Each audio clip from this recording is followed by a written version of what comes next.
ನಮ್ಮ ಭಾರತೀಯರ ಆತ್ಮಸ್ಥೈರ್ಯ ಈ ತರ ಇನ್ಸಿಡೆಂಟ್ಸ್ ಇಂದ ಯಾರು ಅದನ್ನ ಕಮ್ಮಿ ಮಾಡೋದು ಆಗೋದೇ ಇಲ್ಲ. ನಿಜವಾದ ಭಾರತೀಯ ಈ ತರ ಕೆಲಸ ಮಾಡೋದಿಲ್ಲ.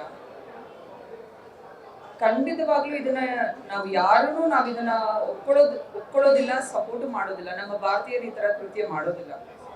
ಸೊ ಈ ತರ ಆಗಿದಾಗ ಹೇಗೆ ನಮ್ಮ ಜೊತೆ ಎಲ್ಲರೂ ನಿಂತಿದ್ದೀರಾ, ಆ ಸಪೋರ್ಟ್ ಇಂದ ನಾವಿವತ್ತು ವಾಪಸ್ ಬಂದಿದ್ದೀವಿ. ನಿಮ್ಮೆಲ್ಲರ ಸಪೋರ್ಟ್ ಇಲ್ಲ ಅಂದಿದ್ರೆ, ನಿಮ್ಮೆಲ್ಲ ಆಶೀರ್ವಾದ ಇಲ್ಲ ಅಂದ್ರೆ ನಾವು ಇವತ್ತಿಲ್ಲಿ ವಾಪಸ್ ಬಂದು ನಿಂತ್ಕೊಳಕ್ ಆಗ್ತಾ ಇರಲಿಲ್ಲ. ನಮ್ಗೆ ಅದ್ರ ಬಗ್ಗೆ ಬಹಳ ಹೆಮ್ಮೆ ಇದೆ. ಅದು ಎಷ್ಟು ಜನ್ಮದ ಪುಣ್ಯನ ಏನೋ. ನಿಮ್ಮಂತವರೆಲ್ಲ ಸಪೋರ್ಟ್ ನಮ್ಗೆ ಈ ತರ ಸಿಚುಯೇಷನ್ ಅಲ್ಲಿ ಆಸ್ ಎ ಫ್ಯಾಮಿಲಿ ನೀವು ಪ್ರತಿಯೊಬ್ರು ನಮ್ಮ ಜೊತೆ ನಿಂತಿದ್ದೀರಾ. ಬಹಳ ಧನ್ಯವಾದಗಳು. ಈ ತರ ಇನ್ಸಿಡೆಂಟ್ಸ್ ಇಂದ ಭಾರತೀಯರದ್ದು ಆತ್ಮಸ್ಥೈರ್ಯ ಖಂಡಿತವಾಗ್ಲೂ ಕುಗ್ಗೋದಿಲ್ಲ. ಇನ್ನೂ ನಾವು ಇದನ್ನ ಒಂದು ಮೆಟ್ಲು ಅಂತ ತಿಳ್ಕೊಂಡು ನಾವು ಇನ್ನ ಜಾಸ್ತಿ ಮೇಲೆ ಎದ್ದು ಬಂದೇ ಬರ್ತೀವಿ. ವಿತ್ ಮೋರ್ ಎನರ್ಜಿ ನಾವು ಬಂದೇ ಬರ್ತೀವಿ. ನಮ್ಗೆ ಇಷ್ಟು ದಿನ ನಾವು ಏನೋ ಒಂದು ಪ್ರೂವ್ ಮಾಡ್ಬೇಕಂತ ನಾವೇನು ಮಾಡಿಲ್ಲ. ನಮ್ಮ ಆತ್ಮ ಸಂತೃಪ್ತಿಗೆ ನಾವು ಕೆಲಸ ಮಾಡ್ತಾ ಇರೋದು. ಇಲ್ಲಿ ಯಾರಿಗೋ ಏನೋ ಪ್ರೂವ್ ಮಾಡಬೇಕು, ನಾವು ಇಲ್ಲಿ ಒಂದು ಟರ್ನ್ ಓವರ್ ಇಷ್ಟು ಮಾಡಬೇಕು, ಇಷ್ಟು ಪ್ರಾಫಿಟ್ ಮಾಡಬೇಕು, ಇಷ್ಟು ವ್ಯಾಲ್ಯೂಷನ್ ಮಾಡಬೇಕು. ನಾವು ಖಂಡಿತ ಆ ಥರ ನಾವು ನಂಬರ್ಸ್ ಗೇಮಲ್ಲಿ ಇಲ್ಲ ಯಾವತ್ತು.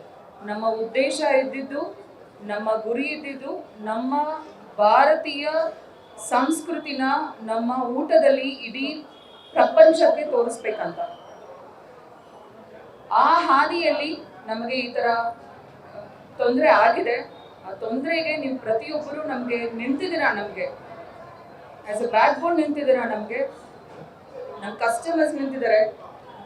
ಮುಂಚೆ ನಮ್ಮ ರಾಮೇಶ್ವರಂ ಫ್ಯಾಮಿಲಿ ಹಿಂದೆ ಸುಮಾರು 1500 ಇತ್ತು. ಈಗ ಅದು ಲಕ್ಷಾಂತರ ಕೋಟ್ಯಾಂತರ ಆಗ್ಬಿಟ್ಟಿದೆ. ನಮ್ಮ ಫ್ಯಾಮಿಲಿ ಎಕ್ಸ್ಟೆಂಡ್ ಆಗಿದೆ. ನೀವೆಲ್ಲ ನಮ್ಮ ಫ್ಯಾಮಿಲಿ ಮೆಂಬರ್ಸ್ ಆಗಿದ್ದೀರಾ. ನಮ್ಮ ಕಸ್ಟಮರ್ಸ್ ನಮ್ಮ ಫ್ಯಾಮಿಲಿ ಮೆಂಬರ್ಸ್ ಆಗಿದ್ದೀರಾ. ನಮ್ಮ ಕಷ್ಟ ಸುಖದಲ್ಲಿ ನೀವಿದ್ದೀರಾ. ಸುಖದಲ್ಲಿರೋದು ಹೆಚ್ಚಲ್ಲ, ಕಷ್ಟದಲ್ಲಿರೋದು ಹೆಚ್ಚು. ನಮ್ಮ ಕಷ್ಟದಲ್ಲಿ ನೀವು ನಿಂತಿದ್ದೀರಾ ಇವತ್ತು. ಸೊ ಬಹಳ ಧನ್ಯವಾದಗಳನ್ನ ಹೇಳಕ್ ಇಷ್ಟಪಡ್ತೀನಿ.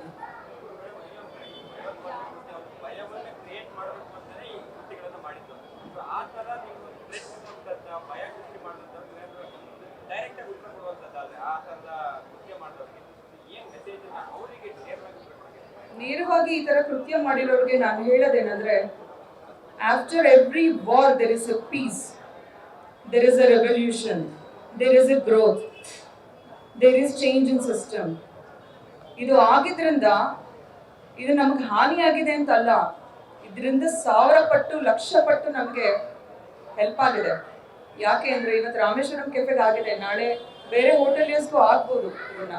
ಹಾಗಾಗಿ ನಾವು ಹೋಟೆಲ್ ಇಂಡಸ್ಟ್ರಿ ಅವರು, ಅಸೋಸಿಯೇಷನ್ ಅವರು ಇದನ್ನ ಒಂದು ದೊಡ್ಡ ಮಟ್ಟದಲ್ಲಿ ಚರ್ಚೆ ಮಾಡಿ ಹೋಟೆಲ್ಸ್ ಅವರು ಏನೇನು ಪ್ರಿಕಾಷನರಿ ಮೆಜರ್ಸ್ ತಗೋಬೇಕು, ಯಾವ ರೀತಿನಲ್ಲಿ ನಾವು ಇನ್ಮೇಲೆ ಗ್ರಾಹಕರ ಸೇಫ್ಟಿಗೆ ನಾವು ಏನೇನು ಕೆಲಸಗಳನ್ನ ಮಾಡಬೇಕು, ಯಾವ್ಯಾವ ಆ್ಯಂಗಲ್ ಇಂದ ನಾವು ಇದನ್ನ ಸೇಫ್ ಆಗಿ ಇಡಬೇಕು ಅನ್ನೋದನ್ನ, ದಿಸ್ ಇಸ್ ಅ ರಿವಲ್ಯೂಷನ್ ಇವಾಗ ಆಗಿರೋದು. ಮೆಟಲ್ ಡಿಟೆಕ್ಟರ್ಸ್ ಆಗಿರ್ಬೋದು, ಹೆಚ್ಚಿನ CC ಕ್ಯಾಮ್ರಾಸ್ ಆಗಿರ್ಬೋದು, ಆನ್ ಫ್ಲೋರ್ ಅಲ್ಲಿ ಸರ್ವಿಲೆನ್ಸ್ ಆಗಿರ್ಬೋದು. ಈಗ ನಾವು ಕೆಲವು ರಿಟೈರ್ಡ್ ಆರ್ಮಿ ಆಫೀಸರ್ಸ್ನ ನಮ್ಮ ಆಫೀಸಲ್ಲಿ ತಗೊಂಡಿದ್ದೀವಿ. ಅವರ ಇನ್ಸ್ಟ್ರಕ್ಷನ್ಸ್ ಪ್ರಕಾರ ನಮ್ಮ ಕೆಫೆಯ ಸಂಪೂರ್ಣ ಸೆಕ್ಯೂರಿಟಿ ಇನ್ಮೇಲೆ ನಡೆಯುತ್ತೆ. ಸರ್ವಿಲೆನ್ಸ್ ಇನ್ಮೇಲೆ ಆರ್ಮಿ ಆಫೀಸರ್ಸ್ ಇನ್ಸ್ಟ್ರಕ್ಷನ್ಸ್ ಮೇಲೆ ನಡೆಯುತ್ತೆ. ಎಕ್ಸ್ ಮಿಲಿಟರಿ ಆಫೀಸರ್ಸ್ ನಮ್ಮ ಪ್ಯಾನಲಲ್ಲಿ ನಾವು ತಗೊಂಡಿದ್ದೀವಿ. ನಮಗೆ ಭಾಳಷ್ಟು ನಮಗೆ ಸಪೋರ್ಟಿವ್ ಆಗಿ ನಿಂತಿದ್ದಾರೆ. ಎಂಟೈರ್ ನಮ್ಮ ಟೀಮ್ನ ನಾವು ಆರ್ಮಿಯಾಗಿ ಕನ್ವರ್ಟ್ ಮಾಡಿದ್ದೀವಿ. Not just security guards.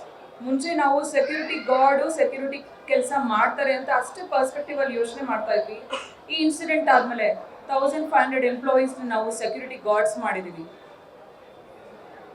Surveillance team ಮಾಡಿದ್ದೀವಿ. ನಮ್ಮ ಕ್ಯಾಶಿಯರ್ ಆಗಿರ್ಬೋದು, ನಮ್ಮ ಕೌಂಟರ್ ಸೂಪರ್ವೈಸರ್ಸ್ ಆಗಿರ್ಬೋದು, ನಮ್ಮ ಫ್ಲೋರ್ ಮ್ಯಾನೇಜರ್ಸ್ ಆಗಿರ್ಬೋದು, ನಮ್ಮ ಸ್ಟೋರ್ಸ್ ಅವ್ರು ಆಗಿರ್ಬೋದು, ನಮ್ಮ ಕುಕ್ಸ್ ಆಗಿರ್ಬೋದು, ಎಲ್ಲರೂ ಸೆಕ್ಯೂರಿಟಿ ಗಾರ್ಡ್ಸ್ ಆಗಿದ್ದಾರೆ. ಇನ್ಮೇಲೆ ಯಾರು ಏನು ಮಾಡಿದ್ರು ರಾಮೇಶ್ವರಂ ಕೆಫೆಗೆ ಏನೂ ಮಾಡೋಕ್ಕಾಗಲ್ಲ. ನಾವು ಇನ್ನು 1000 ಪಟ್ಟು ಎನರ್ಜಿಯಿಂದ ವಾಪಸ್ ಬಂದಿದ್ದೀವಿ.